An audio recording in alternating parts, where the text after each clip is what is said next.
চৰকাৰে বুঢ়া চাপৰিৰ পৰা উৰিয়াম ঘাটলৈ গৰুখুটিৰ পৰা গোৱালপাৰালৈ এক বিশাল উচ্ছেদ অভিযান চলাই আমি আকৌ এবাৰ অসমীয়া জাতিৰ সামগ্ৰিক সংকল্পক আমি প্ৰকাশ কৰিছো আৰু আজি স্বাধীনতা দিৱসৰ পবিত্ৰ পতাকাৰ তলত থিয় হৈ আমি অসমীয়া জাতিয়ে সংকল্প লৈছো যে অসমৰ এটুকুৰা মাটিও অচিনাকি বেদখলকাৰীৰ পৰা মুক্ত নকৰালৈ আমি ক্ষান্ত নহম আমি আমাৰ সংগ্ৰাম অব্যাহত ৰাখিম শ্ৰদ্ধাৰ ৰাইজ এই সময়ছোৱাত অসমীয়া জাতিক সকলো ফালৰ পৰা সংৰক্ষিত আৰু সুৰক্ষিত কৰিবলৈ আমি প্ৰচেষ্টা চলাইছিলো বিধানসভাৰ আসনসমূহৰ পুনৰ নিৰ্ধাৰণে আমাৰ বহু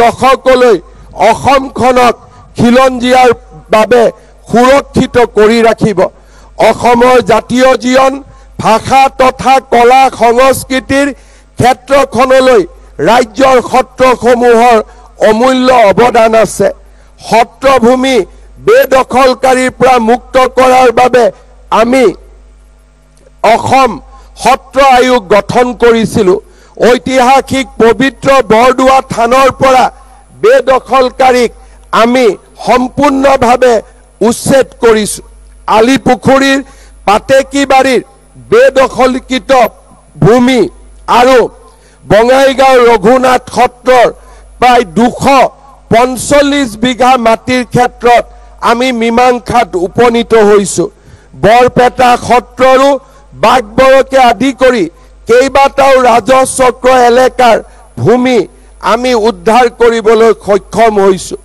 শ্ৰদ্ধাৰ ৰাইজ আমাৰ নামনি অসম আৰু মধ্য অসমৰ পৰা এছাম লোকে আমাৰ থলুৱা লোকে প্ৰব্ৰজন কৰিছিল যিটো সময়ত অচিনাকি লোকসকলে আমাক চাৰিওফালৰ পৰা বেৰি ধৰিছিলে আমি কিছুমান লোকে নিজৰ মাটি বাৰী বিক্ৰী কৰি গুৱাহাটী মহানগৰীলৈ উঠি আহিছিলো কিন্তু আমাৰ মাজৰে এছাম লোক আছিল আমাৰ মাজৰে এছাম গৌৰৱী অসমীয়া আছিলে যিসকলে নিজৰ মাটি ভেটিৰ পৰা উঠি আহিবলৈ অস্বীকাৰ কৰিছিল সংখ্যাত কেইঘৰমান হ'ব কিন্তু এই কেইঘৰ ব্যক্তিয়ে সত্ৰসমূহৰ অক্ষয় বন্তি গছি আজিও জ্বলাই ৰাখিছে সেইসকলে নিজৰ মাটি বিক্ৰী কৰিবলৈ অস্বীকাৰ কৰি অসমৰ জাতীয় পৰিচয় সেই দুৰ্গম অঞ্চলসমূহতো আজিও বজাই ৰাখিছে মই সেই সাহসী অসমীয়াসকলক আজিৰ দিনটোত প্ৰণাম জনাইছো যোৱাকালি আগ্নেয়াস্ত্ৰৰ অনুমতি পত্ৰ প্ৰদান কৰাৰ সুচল প্ৰক্ৰিয়া সেইসকল সাহসী অসমীয়াৰ প্ৰতি আমাৰ শ্ৰদ্ধাঞ্জলি মই আজি স্বাধীনতা দিৱসৰ পতাকাৰ তলত থিয় হৈ অসমীয়াক আহ্বান জনাম ভাৰতীয়ক আহ্বান জনাম এটু টুকুৰা মাটিও অচিনাকি লোকক বিক্ৰী নকৰিব আমাৰ অসমখন জীয়াই থাকিব লাগিব আমাৰ নতুন প্ৰজন্মৰ বাবে আমি এখন সুৰক্ষিত অসম এৰি থৈ যাব লাগিব আমাৰ মাটি আৰু আমাৰ সংস্কৃতিক আমি যদি অচিনাকি লোকৰ হাতত দিব যাওঁ কেইটামান টকা কোনোবাই বেছিকৈ দিব বুলিয়ে আমি যদি আমাৰ নিজৰ মাটি টুকুৰা অচিনাকি লোকৰ হাতত তুলি দিওঁ আমাৰ অসমীয়া জাতিৰ এই বিজয় সূৰ্য বহু দিনলৈ উজ্বলি থাকিব নোৱাৰিব মই স্বাধীনতা দিৱসৰ পতাকাৰ তলত থিয় হৈ অসমৰ সমূহ জনসাধাৰণক এক সামগ্ৰিক সংকল্প ল'বলৈ আহ্বান জনাইছো যেন আমাৰ মাটি কোনো কাৰণতে আমি অচিনাকি লোকসকলক বিক্ৰী নকৰো আমাৰ মাটিক আমি খামুচি ধৰি থাকিম আৰু আমাৰ জাতীয় সত্তাক আমি অনন্ত কাললৈ ৰক্ষা কৰিম শ্ৰদ্ধাৰ ৰাইজ অচিনাকি লোকসকলৰ বিপৰীতে খিলঞ্জীয়া জনজাতি খিলঞ্জীয়া অনুসূচিত জাতি অন্যান্য পিছপৰা আৰু সাধাৰণ শ্ৰেণীৰ ৰাইজক আমি ভূমিৰ অধিকাৰ প্ৰদান কৰিছো মিশন বসুন্ধৰাই আজি পৰ্যন্ত 2,29,000 লোকক ভূমিৰ অধিকাৰ প্ৰদান কৰিছে। যোৱা 4টা বছৰত অসমৰ গৌৰৱময় ঐতিহ্যৰ স্বাক্ষৰ চৰাইদেউ মৈদামে ইউনেস্কোৰ বিশ্ব ঐতিহ্যৰ স্বীকৃতি লাভ কৰিলে। চৰকাৰ আৰু ৰাইজৰ প্ৰচেষ্টাত অসমীয়া ভাষাই ধ্ৰুপদী ভাষাৰ মৰ্যাদা লাভ কৰিলে। ৰাজ্যৰ অন্যতম সংযোগী ভাষা বাংলা ভাষাকো ধ্ৰুপদী ভাষাৰ মৰ্যাদা প্ৰদান কৰাৰ ফলত দুইটা ভাষাৰ মাজত থকা সংঘৰ্ষৰ সামৰণি পৰিল আৰু দুইটা ভাষাৰ স্বতন্ত্ৰতা স্বকীয়ভাৱে প্ৰকাশ পালে। অসমৰ ইতিহাসৰ গৌৰৱময় অধ্যায়বোৰ সৰ্বভাৰতীয় স্তৰত বলিষ্ঠভাৱে উপস্থাপন হোৱা নাছিল। অপাৰেশ্যন সিন্দুৰৰ উত্তৰ দিবলৈ গৈ প্ৰধানমন্ত্ৰী নৰেন্দ্ৰ মোদী ডাঙৰীয়াই ছত্ৰপতি শিৱাজী, ৰাণা প্ৰতাপ সিং আৰু আন বীৰসকলৰ লগতে লাচিত বৰফুকনৰ নামো উল্লেখ কৰি আমাৰ জাতি সত্তাক আকৌ এবাৰ সাহস আৰু ঐতিহ্যৰে অলংকিত কৰিলে। NCERTৰ পাঠ্যক্ৰমত অসমৰ বুৰঞ্জী সন্নিৱিষ্ট কৰি কেন্দ্ৰীয় চৰকাৰে অসমক সন্মানিত কৰিলে। মই অসমবাসী ৰাইজক প্ৰতিশ্ৰুতি দিওঁ যে NCERTৰ পাঠ্যক্ৰমত যি 2-এটা শব্দৰ সংশোধনৰ প্ৰয়োজন আছে তাৰ বিষয়েও আমি কাম হাতত ল'ম আৰু সেই সংশোধনীও আমি নিশ্চিতভাৱে সন্নিৱিষ্ট কৰিম। অসমৰ স্বাভিমান আৰু ঐতিহ্যক উচ্চ মানত প্ৰতিষ্ঠা কৰাটো আমাৰ চৰকাৰৰ এক পবিত্ৰ কৰ্মযজ্ঞ। 2022 চনৰ নতুন দিল্লীত বৃহৎ আয়োজনেৰে মহাবীৰ লাচিতৰ 400 বছৰীয়া জয়ন্তী উদযাপনে মহাবীৰ গৰাকীৰ শৌৰ্য বীৰ্যৰ সৈতে দেশবাসীক পৰিচিত কৰিলে। লাচিতৰ স্মৃতি জাউতিযুগীয়া কৰিবলৈ আমাৰ চৰকাৰে যোৰহাটৰ হোলোঙাপাৰত মহান বীৰগৰাকীৰ প্ৰতি শ্ৰদ্ধা জনাই 125 ফুট উচ্চতাৰ প্ৰতিমূৰ্তি স্থাপন কৰিছে। প্ৰাগজ্যোতিষপুৰৰ প্ৰবল পৰাক্ৰমী ৰজা বীৰ যোদ্ধা ভগদত্তৰ প্ৰতি দিছপুৰৰ পৰা খানাপাৰালৈ নিৰ্মিত উৰণ সেতুলানি তেখেতৰ নামত উৎসৰ্গা কৰি আমি তেখেতক শ্ৰদ্ধা জনাইছো। নুনমাটিৰ পৰা দীঘিলী পুখুৰীলৈ নিৰ্মাণ কৰি থকা আমাৰ নতুন উৰণীয়া সেতুখনকো আমি মহাৰাজ পিঠুৰ নামেৰে নামাকৰণ কৰিবলৈ সিদ্ধান্ত লৈছো। নালন্দা আৰু তক্ষশিলাক ধ্বংস কৰাৰ পিছত বখতিয়াৰ খিলিজীয়ে যেতিয়া অসম আক্ৰমণ কৰিবলৈ আহিছিল মহাৰাজ পিঠুৱে সেই বখতিয়াৰ খিলিজীক হত্যা কৰি নালন্দা আৰু তক্ষশিলাৰ ধ্বংসৰ প্ৰতিশোধ লৈছিল। এই মহান অসমীয়া বীৰগৰাকীক ৰাষ্ট্ৰীয় প্ৰেক্ষাপটত আকৌ এবাৰ প্ৰক্ষেপ কৰা, আকৌ এবাৰ স্থাপন কৰা আমাৰ চৰকাৰে সেই দায়িত্বভাৰো গ্ৰহণ কৰিছে। মহাৰাজ পিঠুৰ সমান্তৰালভাৱে বঙাইগাঁৱত চিলাৰায় এক বিশাল প্ৰতিমূৰ্তি আৰু উজনি অসমত চুতীয়া ৰাজ্যৰ গৌৰৱী ৰাণী সতী সাধনীৰো এক বিশাল প্ৰতিমূৰ্তি স্থাপনৰ বাবে ৰাজ্য চৰকাৰে সিদ্ধান্ত গ্ৰহণ কৰিছে। অসমৰ প্ৰথমগৰাকী অকংগ্ৰেছী মুখ্যমন্ত্ৰী সমাজবাদী আৰু ৰাষ্ট্ৰবাদী গোলাপ বৰবৰাৰ 100 বছৰৰ জন্ম জয়ন্তীও অহা 29 আগষ্টত আমি আয়োজন কৰিছো। অসমৰ পৰম্পৰা, অসমৰ ঐতিহ্য আৰু অসমৰ বুৰঞ্জী আমি এনেধৰণে অসমৰ ভৱিষ্যত প্ৰজন্মৰ বাবে সংৰক্ষিত কৰিম। বিহু আৰু ঝুমুৰক ৰাষ্ট্ৰীয় প্ৰেক্ষাপটলৈ লৈ যোৱাৰ পিছত অহা ডিচেম্বৰ মাহত বাগৰুম্বাকো আমি ৰাষ্ট্ৰীয় প্ৰেক্ষাপটলৈ লৈ যোৱাৰ বাবে ইতিমধ্যে প্ৰচেষ্টা আৰম্ভ কৰিছো।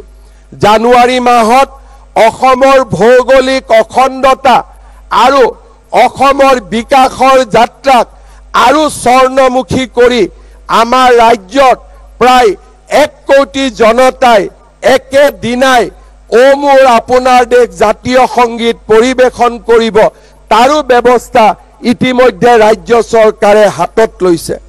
শ্ৰদ্ধাৰ ৰাইজ, যি প্ৰধানমন্ত্ৰী নৰেন্দ্ৰ মোদী ডাঙৰীয়াই আমাক এক মহান মন্ত্ৰ দিছে, বিকাশ ভি বিৰাসত ভি।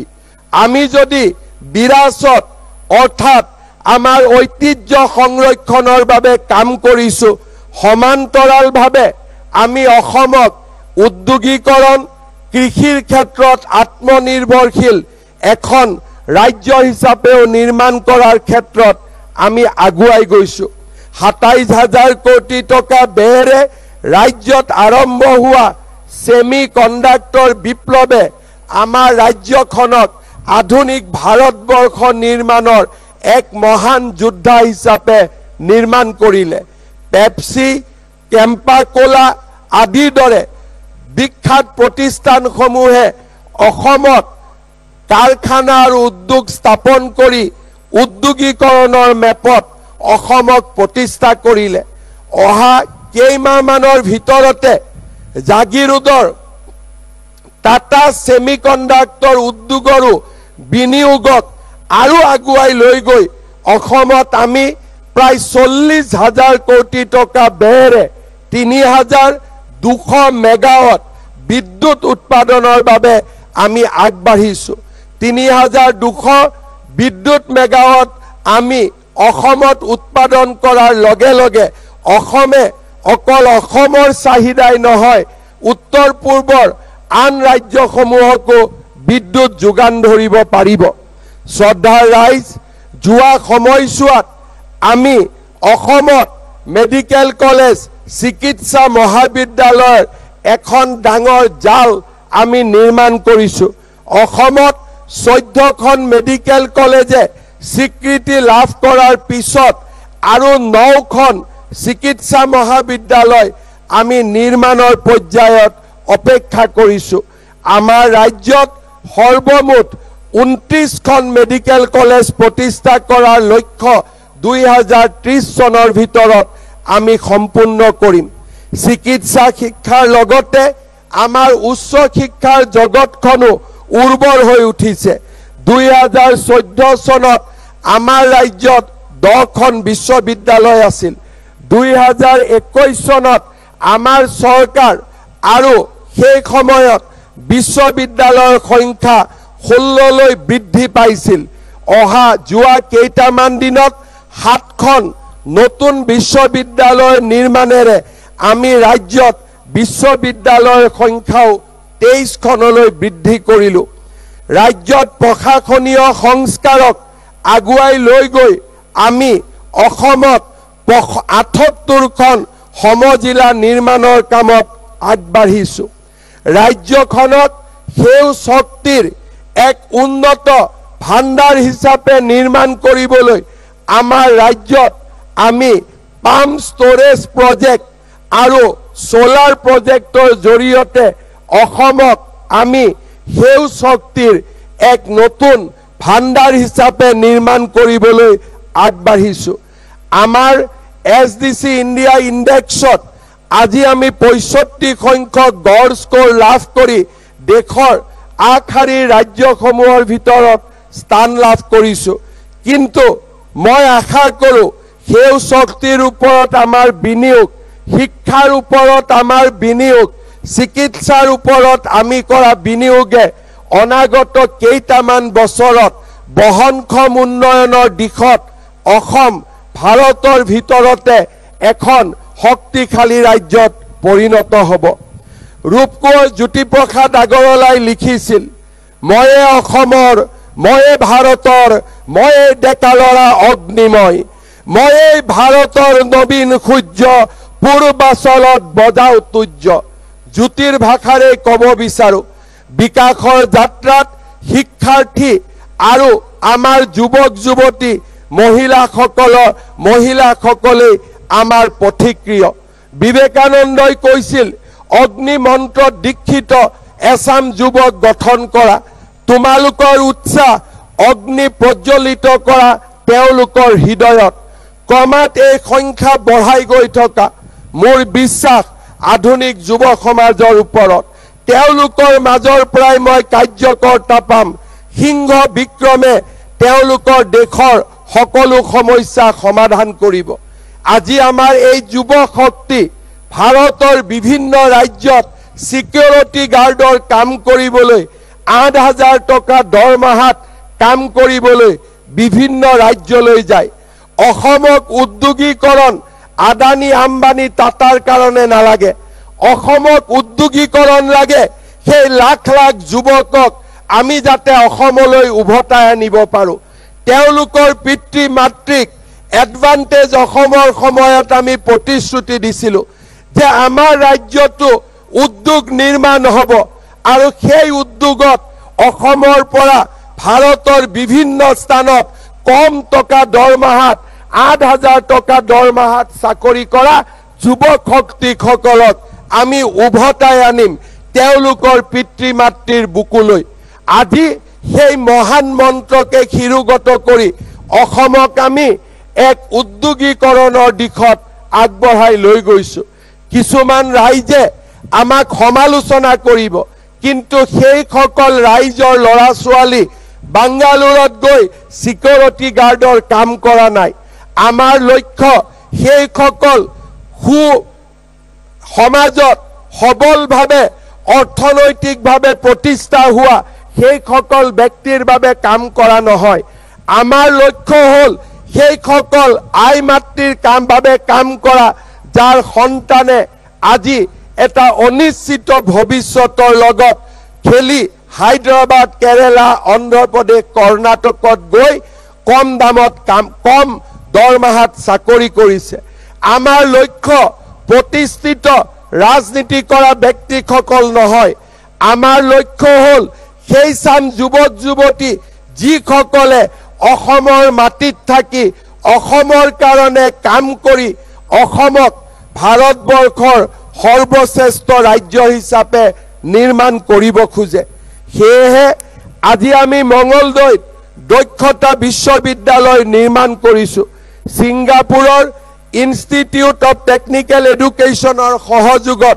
গুৱাহাটীত নৰ্থ ইষ্ট স্কিল চেণ্টাৰ স্থাপন কৰিছো টাটা টেকনলজিৰ লগত আমি সমাহিত হৈ ৩৪খন পলিটেকনিক আৰু ৪৩খন ITI উৎকৃষ্টতাৰ কেন্দ্ৰলৈ ইণ্ডাষ্ট্ৰী 4.0ৰ বাবে যুৱকসকলক প্ৰস্তুত কৰিবলৈ আমি এক মহান কেন্দ্ৰলৈ নিৰ্মাণ কৰিছো বিদেশী ভাষাৰ শিক্ষাৰ জৰিয়তে জাপান কোৰিয়া সিংগাপুৰ দৰে দেশসমূহত অসমীয়া যুৱক যুৱতীক সংস্থাপনৰ বাবে আমি এক নতুন পথ মুকলি কৰিছো নিযুত মইনাৰ দৰে আঁচনিয়ে আমাৰ ৰাজ্যৰ ছাত্ৰীসকলৰ মাজত শিক্ষাৰ প্ৰতি ধাউতি বঢ়াইছে বাল্য বিবাহৰ বিৰুদ্ধে এক প্ৰচণ্ড সংগ্ৰামত নিজেই নামি পৰিছে মই আজিৰ দিনটোত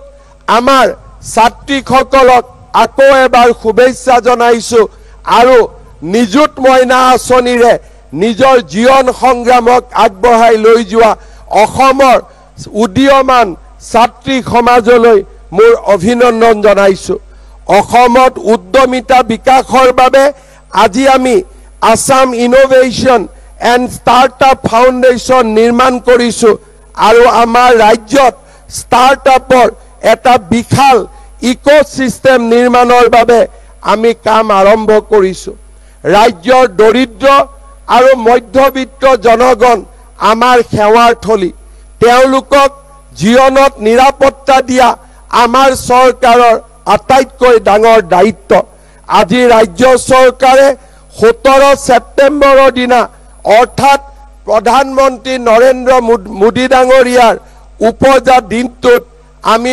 অৰুণোদয়ৰ তৃতীয় সংস্কৰণ আৰম্ভ কৰিম ইয়াৰ ফলত ৰাজ্যৰ ৩৮ লাখ উপকৃত হ'ব তাৰোপৰি অৰুণোদয় পৰিয়ালসমূহক গেছ সিলিণ্ডাৰ ক্ৰয়ৰ বাবে আমি অতিৰিক্তকৈ আৰু ২৫০ টকা ৰাজসাহায্য দিয়াৰ বাবেও সিদ্ধান্ত গ্ৰহণ কৰিছো মুখ্যমন্ত্ৰীৰ মহিলা উদ্যমিতা আঁচনিৰ জৰিয়তে প্ৰায় 40 লাখ মহিলাই উদ্যমিতাৰ লগত জড়িত হৈ পৰিব।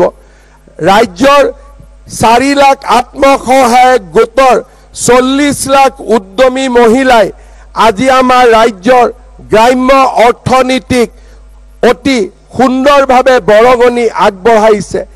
8,82,000 লাখপতি বাইদেউ আজি তেওঁলোকৰ স্বাৱলম্বিতা আৰু আত্মনিৰ্ভৰশীলতাৰ প্ৰতীক হৈ পৰিছে। আত্মসহায়ক গোটসমূহে ঋণ পৰিশোধ কৰি NPAৰ হাৰ 1% নিম্নগামী কৰিছে।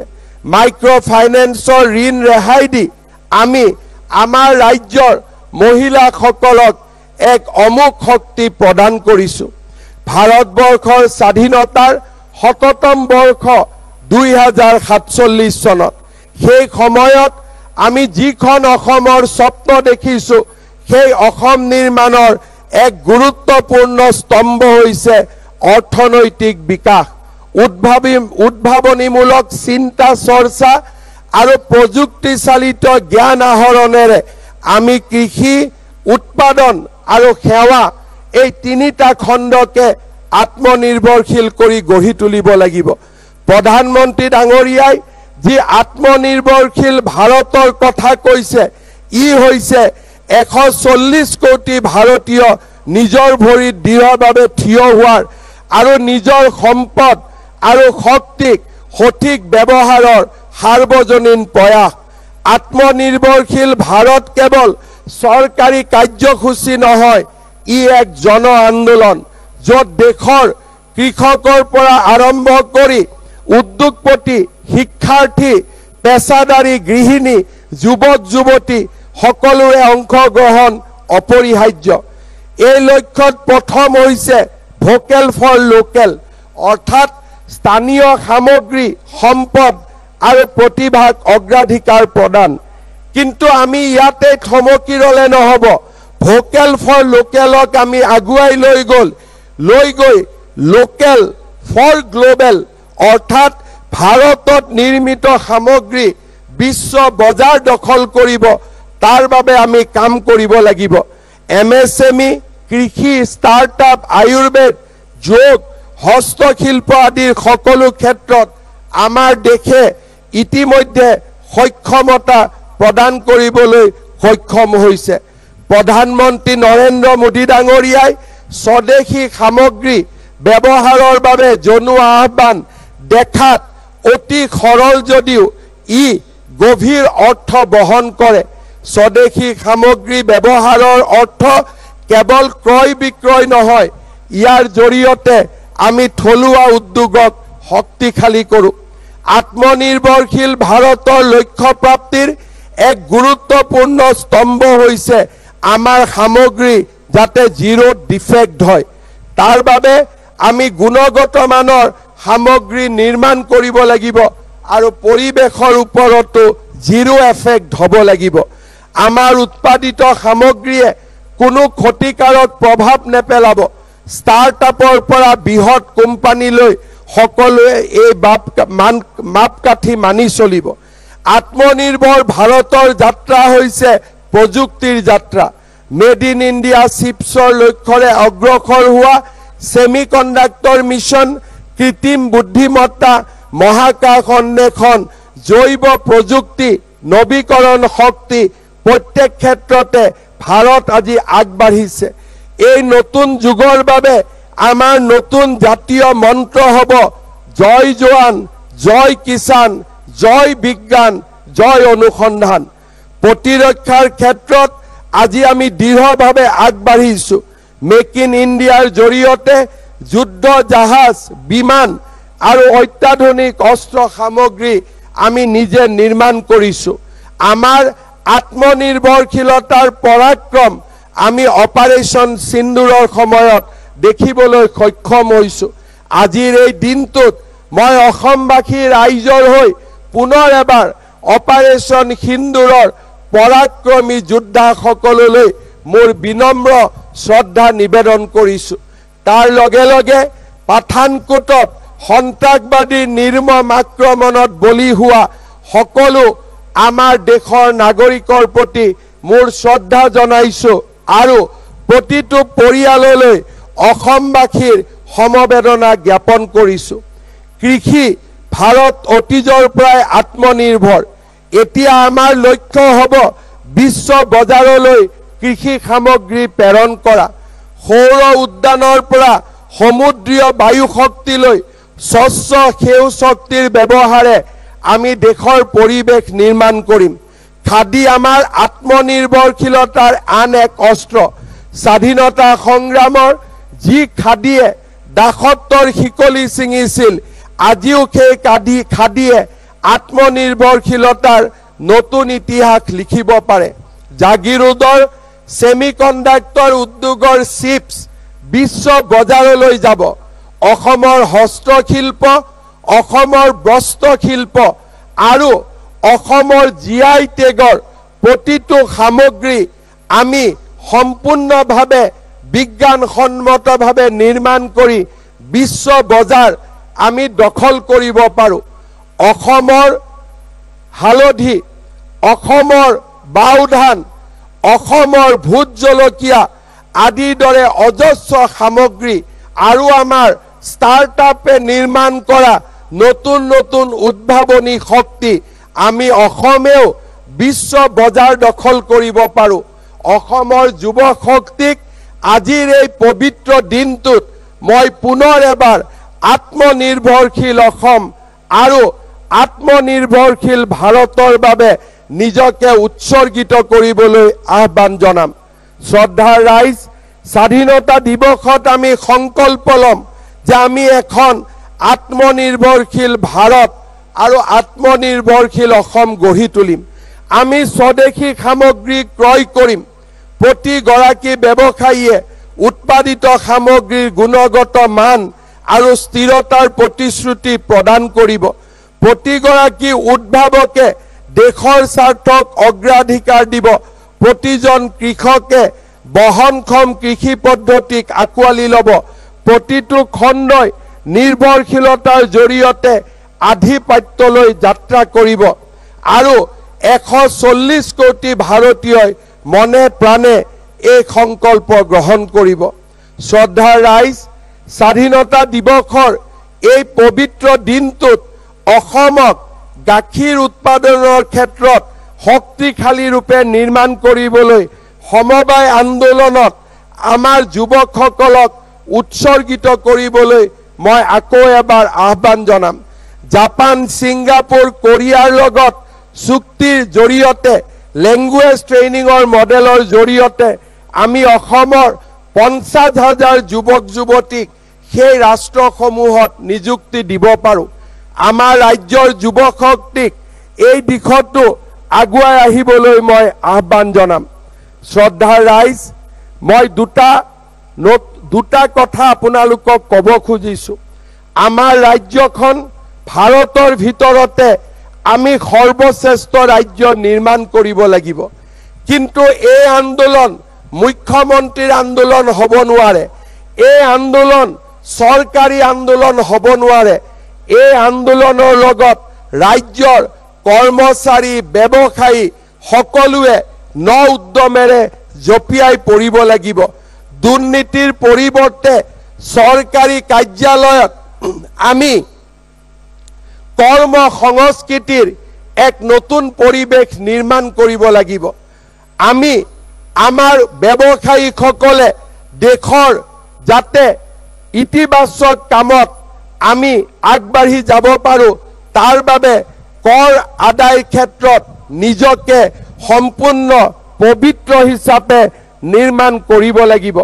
আমি এখন কৰ্মমুখী অসম আমি নিৰ্মাণ কৰিব লাগিব আৰু যেতিয়া আমি এখন কৰ্মমুখী অসম নিৰ্মাণ কৰিম, আমাৰ অসমৰ ভৱিষ্যতক কোনেও প্ৰশ্নবোধক চিন কেতিয়াও আঁকিব নোৱাৰিব।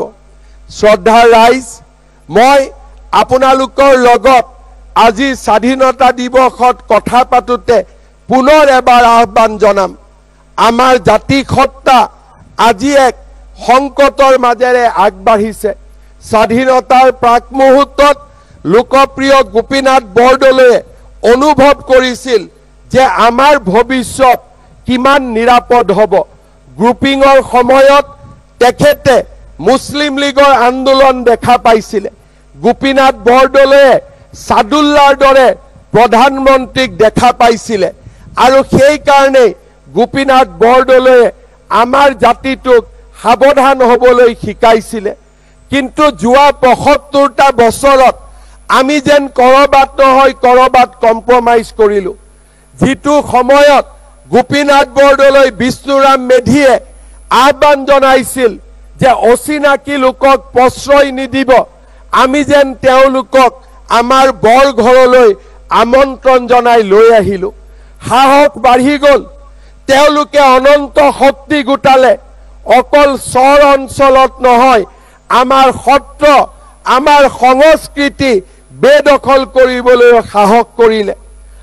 অকল ইয়াতে থমকি নৰল, আমাৰ ছোৱালী, আমাৰ যুৱতীসকলকো বিভিন্ন প্ৰলোভনেৰে ধৰ্মান্তৰকৰণ আৰু লাভ জেহাদৰ দৰে জঘন্য কামত ব্ৰতী কৰিবলৈও এই অচিনাকি লোকসকল থমকি নৰল।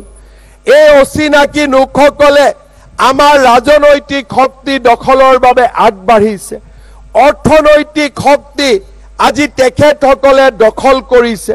আমাৰ ৰাজ্যৰ নিৰ্মাণৰ লগত জড়িত প্ৰতিটো স্তম্ভকে তেওঁলোকে আজি গ্ৰাস কৰিছে। অসমে নীৰৱে থাকিব নোৱাৰে। আমি যদি নীৰৱে থাকোঁ, এদিন আমি আমাৰ ৰাজ্যখনতে জাতি মাটি ভেটি হেৰুৱাব লাগিব। সেই দিনটো বহুত দিন নহয়। আজি যদি অসমীয়া নীৰৱে থাকে, মাত্ৰ 10টা বছৰৰ ভিতৰত আজি স্বাধীনতা দিৱসৰ পবিত্ৰ পতাকাৰ তলত থিয় হৈ অসমৰ মুখ্যমন্ত্ৰী হিচাপে মই ভৱিষ্যতবাণী কৰিছোঁ, অসমীয়া যুৱ শক্তি যদি নীৰৱে থাকে আৰু অসমীয়াই যদি সদায়ে কম্প্ৰমাইজ কৰিবলৈ আগ্ৰহী হৈ থাকে, মাত্ৰ 10টা বছৰৰ ভিতৰত আমি জাতি মাটি ভেটি হেৰুৱাই পেলাম। 15টা বছৰৰ ভিতৰত ৰাজ্যৰ মন্ত্ৰীসভাৰ 80% মন্ত্ৰী তেওঁলোক হ'ব আৰু 2টা দশকৰ পিছত এই স্বাধীনতা দিৱসৰ পতাকাও এজন অচিনাকি মুখ্যমন্ত্ৰীয়ে উৰুৱাব। এয়া হৈছে অসমৰ ভৱিষ্যত। আজি জনগাঁথনিৰ পৰিৱৰ্তনে অসমীয়া লোকক, আমাৰ জনজাতীয় লোকক, ভাৰতীয় লোকক 60%লৈ সংকুচিত কৰিছে। 40 আৰু 60%ৰ মাজত পাৰ্থক্য মাত্ৰ 10%। আমি বুৰঞ্জীৰ এক জটিল ক্ষণত আজি উপস্থিত হৈছোঁ।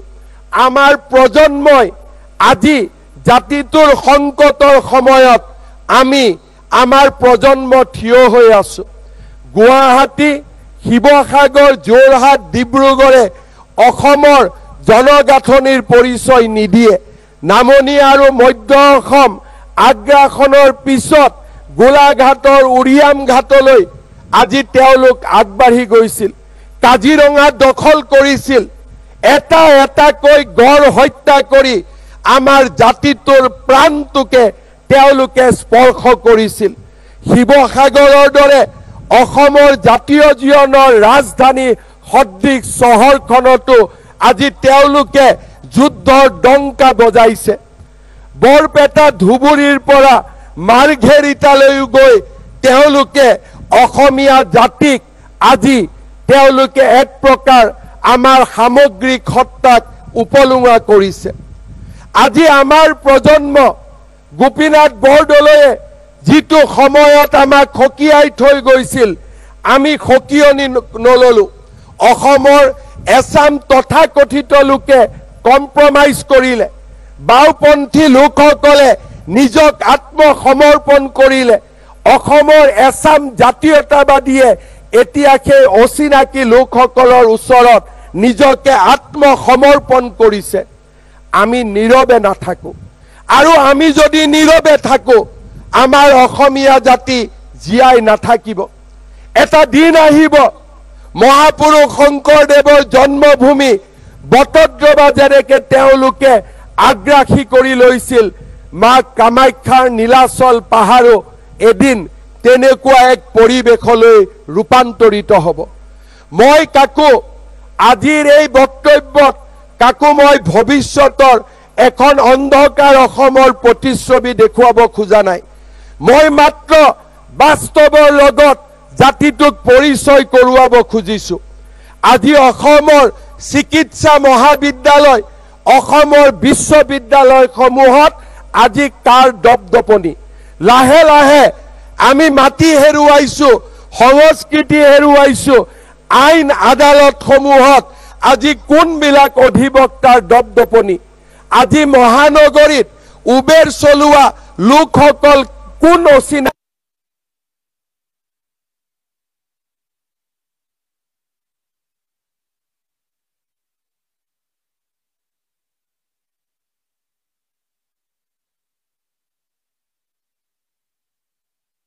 ন অসমীয়াৰ সংজ্ঞা আঁকোৱালি ল'ব আমিও জানো। গান্ধীজীয়েও আমাক শিকাইছিল খিৰিকী খোলা ৰাখিবা, দুৱাৰ খোলা ৰাখিবা, কিন্তু আমি আমাৰ ভেটিটো এৰি দিম নেকি? আজি সেই প্ৰশ্নৰ উত্তৰ আমাৰ প্ৰজন্মই দিব লাগিব। আৰু যদি সেই প্ৰশ্নৰ আমি উত্তৰ নিদিওঁ, আমাৰ কোলাত থকা কেঁচুৱাটোৱে এদিন ডাঙৰ হৈ অসমৰ পৰা আঁতৰি যাব বাধ্য হ'ব।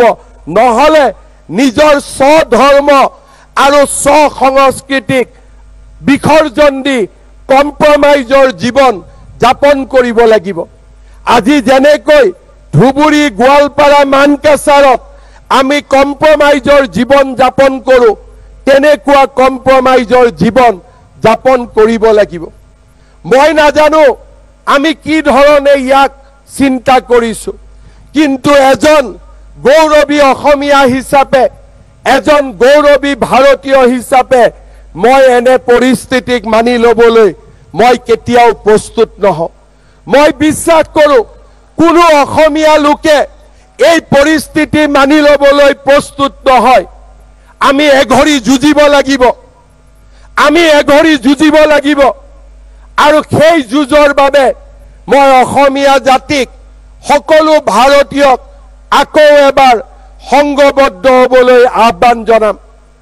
স্বাধীনতাৰ তিৰংগ পতাকাৰ তলত থিয় হৈ আমি প্ৰতিজ্ঞা কৰিম, আমি শেষ হৈ নাযাওঁ, আমি সংগ্ৰাম কৰিম। আমি জীয়াই থকাৰ বাবে আমি আকৌ এবাৰ সংগ্ৰাম কৰিম। সেই সংগ্ৰাম হাতত অস্ত্ৰ লৈ কৰা সংগ্ৰাম নহয়, সেই সংগ্ৰাম আমাৰ স্বসংকল্পৰ সংগ্ৰাম। আমি কোনো মাটি অচিনাকি লোকক বিক্ৰী নকৰোঁ, কোনো ঘৰ অচিনাকি লোকক ভাড়া নিদিওঁ, আৰু চৰকাৰী মাটিক আমি বেদখল হ'বলৈ নিদিওঁ। মই চৰকাৰৰ বিষয়াসকলক আহ্বান জনাম, ভৱিষ্যতে যদি এটুকুৰা চৰকাৰী মাটিও বেদখল হয়, জিলাৰ আয়ুক্তসকলে নিজে সাৱধান হৈ থাকিব লাগিব। চৰকাৰে তেওঁলোকৰ ওপৰত ব্যৱস্থা ল'ব। মই আজিৰ স্বাধীনতা দিৱসৰ পতাকাৰ তলত থিয় হৈ অসমৰ ব্যুৰক্ৰেচিক আহ্বান জনাম, কম্প্ৰমাইজ আমি মানি নলওঁ। আপোনালোকৰ চকুৰ সন্মুখতে হাজাৰ হাজাৰ বিঘা মাটি যেতিয়া বেদখলকাৰীসকলে দখল কৰি লৈছিল, আপোনালোকে নিজৰ দায়িত্ব পালন কৰিবলৈ ব্যৰ্থ হৈছিলে। আজি মই অসমৰ প্ৰতিজন কৰ্মচাৰীক আহ্বান জনাম, কাৰ্যালয়টো কম্প্ৰমাইজ নকৰিব। সুযোগ সুবিধা আমাৰ বাবে, সুযোগ সুবিধা অচিনাকি লোকৰ বাবে নহয়। আমি যদি প্ৰতিজ্ঞা কৰোঁ, মাটি বিক্ৰী নকৰোঁ, ঘৰ ভাড়া নিদিওঁ, কাৰ্যালয়ৰ সুযোগ আমি অচিনাকি লোকসকলক নিদিওঁ, আৰু আমি স্বাৱলম্বিতাক আদৰি লওঁ, 20 বছৰত আহিব পৰা দুৰ্যোগ আমি 40 বছৰলৈ পিছুৱাই দিম। আৰু অসমৰ নতুন প্ৰজন্মই 40 বছৰৰ ভিতৰত নতুন ৰাস্তা উলিয়াব। আমাৰ প্ৰজন্ম নোহোৱা হ'ব, কিন্তু আমাৰ প্ৰজন্মৰ সাহসেৰে সাহসী হৈ অসমৰ নতুন প্ৰজন্মই নতুন ৰাস্তা উলিয়াব। গোপীনাথ বৰদলৈৰ প্ৰজন্ম আজি নাই, কিন্তু তেওঁলোকৰ প্ৰেৰণাত আমাৰ প্ৰজন্মই আজি যুদ্ধ কৰিছে। আৰু আমি যদি যুদ্ধ কৰিব পাৰো, আমাৰ প্ৰজন্মৰ প্ৰেৰণাত নতুন প্ৰজন্ময়ো অসমখনক জীয়াই ৰাখিবলৈ প্ৰচেষ্টা কৰিব। শ্ৰদ্ধাৰ ৰাইজ, সময়ৰ পৰিৱৰ্তন। কংগ্ৰেছ চৰকাৰৰ দিনতো একেই ফৰেষ্ট ডিপাৰ্টমেণ্টৰ বিষয়া আছিল, একেই পুলিচ আছিল, অবাধে গড় হত্যা হৈছিল। অসমীয়া লোক জাগ্ৰত হল। আজি কাজিৰঙাত এটাও গড় হত্যা নহয়, একেই অফিচাৰ, একেই চিপাহী, একেই জোৱান। অৰ্থাৎ ৰাষ্ট্ৰই যেতিয়া সংকল্প লয়, ৰাজ্যই যেতিয়া সংকল্প লয়, সেই সংকল্প সিদ্ধিত পৰিণত কৰাৰ সাহস আমাৰ বুকুত আছে। মই আহ্বান জনাম, এয়া সামগ্ৰিক সংকল্প লোৱাৰ সময়। অসমক শেষবাৰলৈ বচাবলৈ মৰণপণ যুঁজ কৰাৰ সময়। প্ৰতিজন অসমীয়াৰ প্ৰাণৰ ভাষা সেয়ে হওক, তাকেই মই কামনা কৰিম। প্ৰতিজন অসমীয়াই গাওক, মোৰ প্ৰাণত অসমীয়াই, মোৰ মনত ভাৰতীয়াই, মোৰ তেজত অসমীয়াই, মোৰ উশাহত ভাৰতীয়াই। ক্ষুদ্ৰ ক্ষুদ্ৰ মোৰ প্ৰতিটো খোজ, সূক্ষ্ম সূক্ষ্ম মোৰ প্ৰতিটো প্ৰয়াস, কেৱল মোৰ আইৰ বাবে। বিন্দু বিন্দু জিলিকি উঠে কপালৰ ঘাম, ৰন্ধে ৰন্ধে বৈ থকা অন্তহীন স্বাভিমান, কেৱল মোৰ আইৰ বাবে। মোৰ চিঞৰৰ নাম অসম, মোৰ অভিমানৰ নাম অসম, মোৰ বিপ্লৱৰ নাম ভাৰত, মোৰ অস্তিত্বৰ নাম সনাতন। ভাগৰিব ধৰিও মই ভাগৰিব নোৱাৰো, হাৰিব ধৰিও মই হাৰিব নোৱাৰো। শত্ৰু পক্ষৰ হেজাৰ চক্ৰান্ত বুকু পাতি লওঁ, কিন্তু শেষ হ'ব ধৰিও মই শেষ হ'ব নোৱাৰো। মোৰ জাতিৰ সেনানী মই, মোৰ জাতিৰ প্ৰহৰী মই, অক্লান্ত পৃথিৱীৰ দৰে মই দৌৰিব